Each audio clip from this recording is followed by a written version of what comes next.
Welcome to the Banker Lamp. Please enjoy the video. You'll start by ensuring the basics are safe.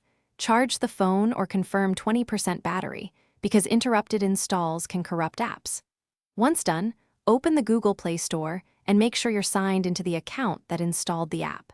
Tap your profile icon, then choose Manage Apps and Device to see available updates.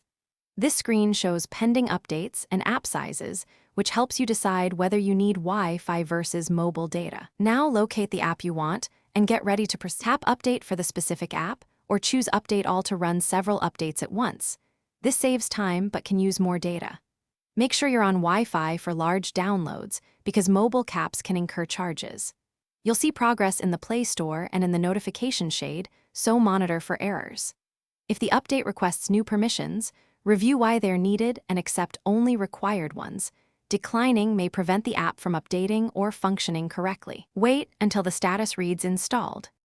Open the app after installation to verify new features and stability, and check the app version under its settings or about screen so you know the update applied. If the update fails, first clear the Play Store cache and data, then retry. This often fixes corrupted downloads. If problems persist, reboot the device and try again.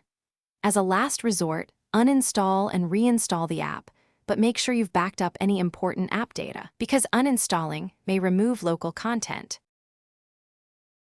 Thanks for watching. If this was helpful, leave a like and consider subscribing. See you next time.